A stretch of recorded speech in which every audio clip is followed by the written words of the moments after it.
après une longue période de couple, soit dans un divorce, soit dans une rupture, c'est un peu similaire.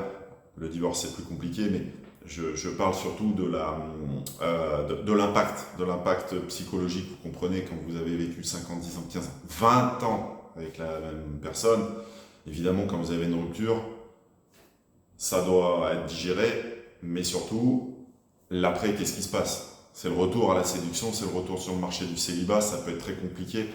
Je l'ai vécu et c'est pour ça que je souhaite partager mon retour d'expérience par rapport à ces quelques années, ces 3 années où j'ai eu beaucoup de relations et également beaucoup de discussions avec des femmes où j'ai récupéré un maximum de réponses à mes questions pour justement vous donner maintenant, à ce jour, un maximum de retours, de conseils et d'erreurs à ne pas faire, puisque majoritairement, ça reste quand même les mêmes retours et qu'il y a des codes à avoir. Et lorsqu'on se retrouve comme ça du jour au lendemain sur le marché du célibat, ces codes, on les a plus, on ne sait plus séduire, on ne sait plus quelles sont les bonnes solutions, on ne sait plus les sites de rencontres, qu'est-ce que c'est. Voilà, on en parlera également dans les différentes vidéos qui viendront. Est-ce qu'on est attractif? Bon, ben ça, voilà. D'autant que, j'ai pris des petites notes, hein, d'autant que si tu vis une séparation ou un divorce, tu sais que ton estime de soi et ton ego en a pris un coup. Je parle de la majorité. Je parle dans le cas de la majorité des hommes qui ont été soit quittés, soit qui l'ont accepté sur un, on va dire, sur un accord commun. Je ne parle pas de l'autre majorité ou minorité peut-être, je ne sais pas, d'hommes qui sont partis avec quelqu'un ou qui sont partis seuls, ou qui sont partis contents de la séparation. Là, je parle plutôt de la phase où c'est un peu plus difficile, c'est d'un commun accord. De toute façon, dis-toi bien que c'est difficile pour les deux parties. Une longue relation, c'est difficile dans tous les cas au niveau de la séparation et du divorce, surtout s'il y a des enfants. Donc l'objet de cette chaîne et de cette vidéo, c'est pas forcément vous parler du divorce, puisque vous trouverez du très très bon contenu sur YouTube pour répondre à toutes vos questions. C'est une phase difficile si vous êtes dedans, force à vous. Si vous êtes dedans, le seul conseil que je peux vous donner, c'est l'intérêt supérieur des enfants. Si vous avez des enfants, vous savez de quoi je parle, l'intérêt supérieur des enfants. Une fois que vous avez à peu près bien réglé le problème des enfants, je sais qu'il peut être difficile. Après, c'est vous. La priorité, ce sera vous, vous seul, et en aucun cas, et ça c'est mon conseil, en aucun cas, enlisez-vous dans un conflit. Ça sert à rien de faire la guerre 2 ans, 3 ans, une fois que les enfants c'est à peu près réglé, parce que ça va vous faire perdre du temps, beaucoup d'énergie, ça peut vous impacter sur votre carrière professionnelle, et surtout, ça ne vous permettra pas de vous élever, de vous améliorer et d'avoir des rencontres. Donc, le conseil, c'est de ne pas faire la guerre, du moins pas longtemps, suffisamment. Il faut qu'il y ait un conflit suffisant pour arriver à une répartition équitable des choses, mais cette rage que vous avez, si c'est le cas, transformez-la pour vous améliorer, transformez-la pour vous. Transformez cette rage en vous disant, ok, j'ai la rage, je vais partir en guerre, mais ça va être en guerre contre moi, parce que je vais m'améliorer. Et vous allez voir que les choses vont changer quand vous allez commencer à avoir ce très bon état d'esprit. Je sais que c'est difficile. Quand on est dedans, souvent on dit c'est la machine à laver, on a la tête dedans. Force à vous, soyez fort, soyez courageux, mais surtout force mentale, force mentale, force mentale. Vous devez avoir une force mentale parce que, dites-vous bien une chose, lorsque vous allez discuter avec d'autres personnes qui ont vécu des séparations, des divorces, on va vers le mieux. En fait, on va vers le mieux. Là, c'est le plus difficile qui existe comme phase. Alors, il y a différentes phases. La phase, celle-là, est très difficile. Après, il y a la phase de survie, la phase de rage, la phase de reconstruction. Mais vous allez vers le mieux, finalement. Une fois que vous allez laisser passer l'orage. Il faut laisser passer un peu l'orage pour aller vers le mieux. Donc, force mentale, ça, c'est la priorité pour vous. Et puis, dis-toi que cette relation, elle est finie. C'est pas la peine d'essayer de voir tous les médiums du coin pour que éventuellement ça se rabiboche. Non. Non. Et puis je suis même pas sûr que ce soit très très intéressant et très utile par rapport à ce que tu peux vivre après, ce que tu vas pouvoir vivre après de bien meilleur dans d'autres relations. Voilà. Mais ça peut être difficile à l'entendre. Je tiens quand même, et j'insiste sur ce point-là, dis-toi une chose, tu vas avoir une rencontre plus tard, où tu vas vivre des choses beaucoup plus intensément, beaucoup plus sympathiques, beaucoup plus fun que ce que tu vivais dernièrement avec ton ex. Ça, tu auras le recul dans quelques années pour t'en apercevoir. C'est difficile à entendre maintenant. Donc, l'idée de retour, remettre ensemble, ça, très mauvaise idée. Très mauvaise idée. Force, rage, c'est pour toi, c'est pour te reconstruire après les enfants. La durée, il faut 1 an. En moyenne, il faut 1 an pour se reconstruire parce que déjà, tu vas avoir la fin de la relation à gérer. Je parle sur le côté enfant matériel, hein, il faut quand même, si c'est un divorce, ça prend du temps, ça prend la tête aussi, on peut le dire, ça prend l'énergie. Donc donne-toi 1 an pour rebondir, d'accord? Pour te reconstruire mentalement et physiquement. Et là, on va en parler parce qu'il va falloir que tu t'élèves, que tu t'améliores vraiment et que tu t'améliores physiquement pour te rendre plus attractif. Parce que autour de toi, tu vas avoir des conseils bienveillants, que ce soit ta famille, tes amis, ils vont tous te donner des conseils bienveillants, mais généralement, ils sont tous mauvais. Mais on y passe tous. Les conseils du style, c'est pas grave, t'en trouveras d'autres, tu vas en trouver d'autres. Pourquoi? Parce que t'es bien, t'es un mec gentil, elles aiment les hommes gentils, et toi t'es adorable, et tu travailles, et t'es intelligent. Non, ça, c'est pas totalement vrai. On en parlera dans les futures vidéos, les hommes trop gentils, c'est pas attractif pour les femmes. Premièrement. Deuxièmement, il y a l'attraction physique. Donc quand on va te dire non, tu es très bien comme tu es, tu trouveras quelqu'un qui va t'aimer comme tu es, ça c'est faux. Ça c'est faux. Ça c'est un conseil bienveillant, je le comprends, mais c'est faux. Je les ai eus aussi ces conseils, mais ça ne marche pas. Au contraire, bien au contraire. Le bon conseil, si tu as vraiment des amis très très proches de toi, c'est l'inverse en fait. Ils sont capables de te mettre un coup de pied au cul en te disant non, si tu restes comme ça, tu pues la loose. Si tu restes comme ça, tu pues la loose, tu trouveras personne. Ça, c'est un conseil qui te met un coup de pied au cul. Donc, attends-toi à faire des efforts. Attends-toi à faire des efforts. N'écoute pas ces conseils, certes bienveillants, mais qui ne reflètent absolument pas la réalité. Et je t'en parlerai par rapport aux prochaines vidéos sur la séduction, les caractères physiques, etc. Il y a des choses que tu peux améliorer, il y a des choses que tu vas devoir améliorer, mais il va falloir que tu aies une force mentale pour le faire, déjà, pour mentalement passer cette période difficile de ta vie, pour t'améliorer, et te dire que physiquement, il va falloir faire des efforts. Parce qu'on est tous pareils, on y est passé, on a passé 40 ans, on a eu des longues relations, et tu sais ce que c'est. Une longue relation, d'ailleurs, que ce soit pour une femme aussi, ou un homme, eh ben, il y a un moment, tu as les enfants, tu as les maisons, les appartements, le boulot, l'entretien, le ménage, etc., les activités d'enfants, etc. Et tu t'es laissé aller. Et tu t'es laissé aller. Je parle de la loi des grands nombres. Dans ces vidéos, je parlerai toujours sur la majorité, c'est-à-dire la loi des grands nombres. Hein, les exceptions ou la minorité, oui, tu vas toujours trouver le mec qui a toujours fait du sport toute sa vie, il est toujours resté au top de sa séduction, il est toujours resté au top de son activité physique, oui, tu en trouveras. Mais c'est pas la majorité. On se comprend. La majorité, c'est pas ça. C'est que le sport, malheureusement, tu l'as laissé un peu tomber parce qu'il y avait les enfants, il y en avait un, il y en avait deux, peut-être trois. Il y a la femme, il y avait les activités, les enfants, l'école, je courais, j'allais partout, j'avais mon job. Ok, donc ça se finit en chips, Netflix et canapé. Voilà. Mais il y a des femmes aussi qui se laissent aller. C'est pas une critique. Attention, écoutez bien ce que je dis, c'est absolument pas une critique, c'est une réalité. On y passe tous un moment, on se laisse aller, il n'y a plus de séduction, on n'est plus dans l'attractivité. Donc, dis-toi bien que tu vas devoir faire des efforts physiques si tu as envie d'aller sur des nouvelles rencontres. Ça, c'est extrêmement important de se dire qu'il va falloir y travailler. Et il y aura des conseils dans les futures vidéos, comment travailler, comment améliorer. Il y a des points qui sont facilement, qui s'améliorent facilement. D'autres, ça prendra un peu plus de temps. Donc dis-toi qu'il faut que tu te donnes une bonne année. Une bonne année, tu ne vas pas rester sans rien faire, on va le voir. Tu vas faire des efforts sur toi et tu verras que tu vas pouvoir après envisager de faire des rencontres, évidemment, et tu en feras, et ça c'est certain. Par contre, l'objectif, comme je l'ai dit, c'est pas d'en faire plein, non, c'est pas du tout ça.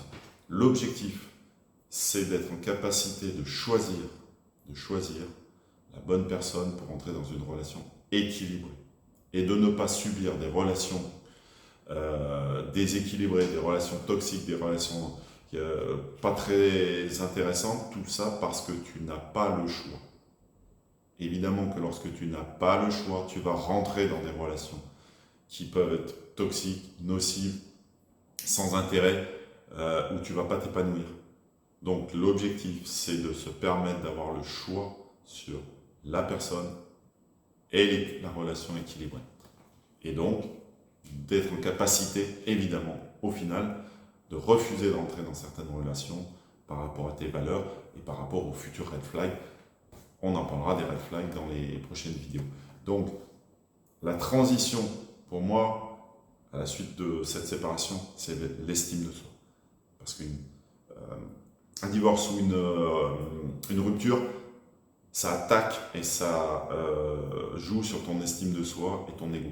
Ton estime de soi et ton ego en prend un coup, c'est évident, d'accord? Donc c'est là où il va falloir que tu sois fort pour qu'il y ait une transition vers l'estime de soi, remonter cette estime de soi, remonter son ego pour devenir attractif. Sinon tu ne le seras pas, tout simplement parce que tu vas pas dégager, tu n'auras pas une aura, tu n'auras pas, cette énergie positive. Tant que tu vas rester dans une énergie négative, d'où la fin de la guerre avec ton ex, tant que tu restes dans une énergie négative, ça se sent, ça se voit. Et les femmes que tu peux être susceptible de rencontrer vont le ressentir. Et ça, elles ont un peu ce sixième sens pour dire non, il n'est pas dans mon mood, il est dans l'énergie négative. Donc, n'oublie pas, estime de soi et l'ego, ça va devoir remonter. Et ça va remonter en y travaillant, évidemment. Par le développement personnel. Rien ne t'empêche, et je te le conseille fortement, en parallèle de la gestion de cette fin de relation, c'est de faire du développement personnel, donc de regarder des vidéos sur tous les sujets du développement personnel pour toi, pour avoir le bon mindset, pour sortir un petit peu de cette morosité, pour sortir de cette négativité, aller vers la positivité, sortir, te remettre à faire des activités que tu avais abandonnées, peut-être revoir des amis que tu avais abandonnés, voilà, repartir dans quelque chose de positif pour que tu puisses te développer, mais c'est focus sur toi. N'oublie pas, focus sur toi, focus sur toi. Tu restes ta priorité, après les enfants, évidemment. Donc, développement personnel pour également envisager un changement physique. Et ça, si tu t'es laissé aller, il va falloir que tu fasses des efforts. Le seul conseil que je peux te donner, c'est va à la salle. Alors, c'est facile, tout le monde le dit, va à la salle. Pourquoi va à la salle? Parce que c'est un sport qui va assez rapidement te permettre de changer physiquement. Donc, tu vas le voir, tu vas mieux te sentir et ton estime de soi va remonter. Et aller à la salle, tu peux y aller par n'importe quel temps. Il fait beau, il fait trop chaud, il fait froid, il pleut. C'est pas un point. Tu vas à la salle, il y a des relations sociales, tu vas rentrer. Alors, le plus dur, c'est le premier pas, mais une fois que tu as fait le premier pas, tu vas voir que finalement, les gens sont comme toi. Et puis, ils ne sont pas là à te regarder. Non, les gens, ils vont à la salle pour faire du sport, que ce soit des hommes ou des femmes. En plus, tu peux même faire des rencontres dans la salle de sport. On en parlera plus tard. Aujourd'hui, ce n'est pas le sujet. Tu vas à la salle, tu vas rencontrer également d'autres hommes qui sont qui vont être agréables, qui vont forcément te saluer, tu vas te faire même des potes, tu vas discuter. Alors le but, c'est pas d'y aller 1h30 d'entraînement et de discuter 1 heure. Non, tu y vas, tu fais 1 heure, tu y vas 2-3 fois par semaine. Voilà, tu te mets un programme. En fait, il faut que tu te poses des objectifs. Il faut que tu poses tes objectifs sur ton physique. Si tu as 10 kilos à perdre, si tu as 10 kilos à prendre, il faut que tu poses tes objectifs et que tu te fasses un programme. Un programme sur le sport à la salle, un programme alimentaire, puisque l'un va pas sans l'autre, y compris le sommeil. Alors, je ne suis pas là pour faire le coach sportif, évidemment, ce n'est pas l'objet de cette chaîne.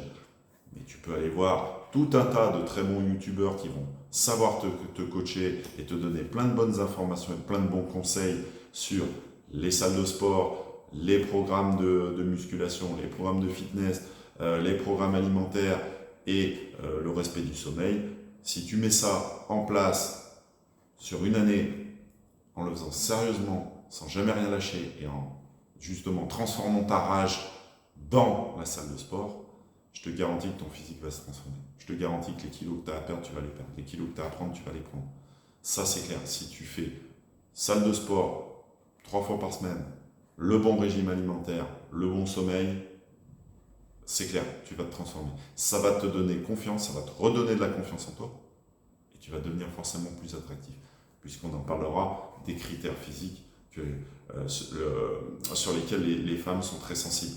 D'accord? Donc, va à la salle, fais du développement personnel, ça va déjà t'améliorer pour tout, le physique, le mindset. Pense à te poser des objectifs pour bien les suivre.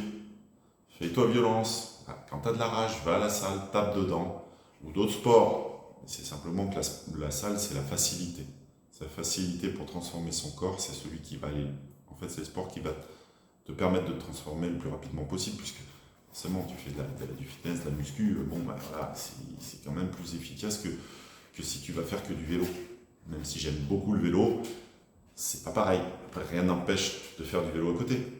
C'est complémentaire. Mais si tu as une transformation physique à faire, c'est la salle. Si c'est pas ton cas, bah, tu vas faire du paddle, tennis, va te mettre dans des sports qui vont un peu te décompresser et t'aérer l'esprit. C'est aussi ça qui est important, c'est s'aérer l'esprit en cette période difficile que tu passes pour après envisager vraiment d'aller vers la séduction.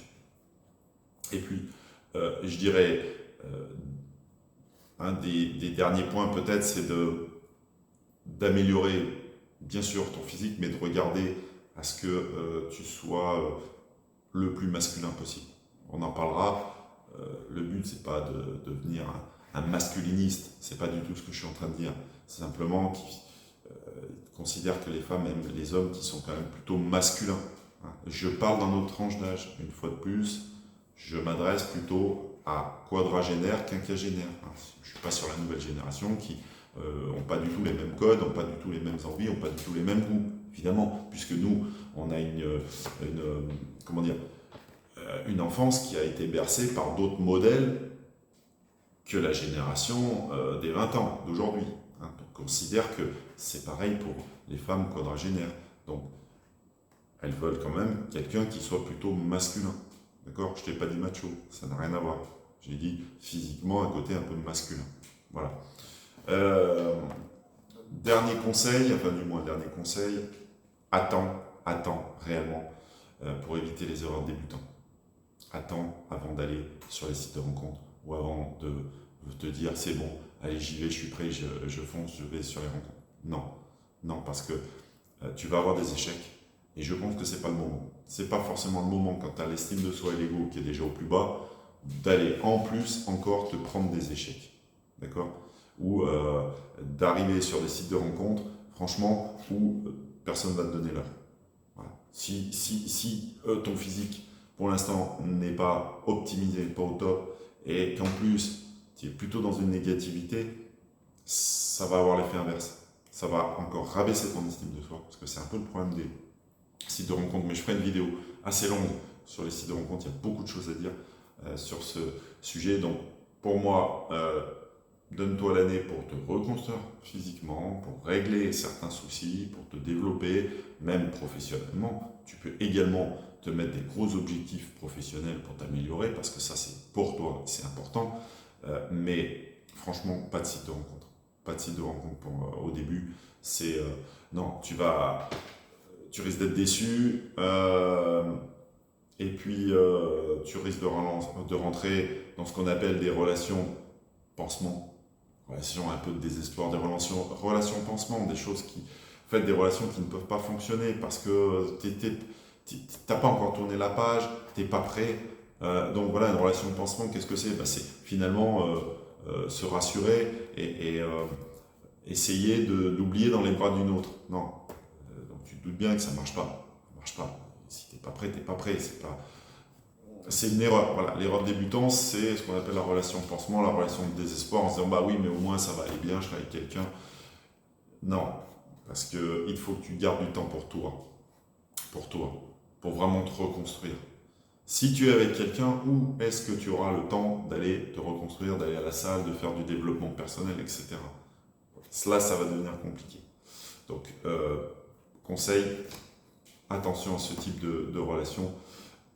Et puis, tant que tu es, on va dire, dans cette phase où tu n'as pas encore vraiment la conscience de ton attractivité, quand tu n'es pas encore prêt, le risque, c'est même que tu deviennes un needy, ce qu'on appelle un nice guy, un needy, c'est-à-dire le trop gentil, parce que autour de toi, les conseils bienveillants, c'est mais si tu es un homme gentil, tu travailles, tu te rends compte, aujourd'hui, il y a tellement de femmes qui sont avec des hommes qui ont des addictions.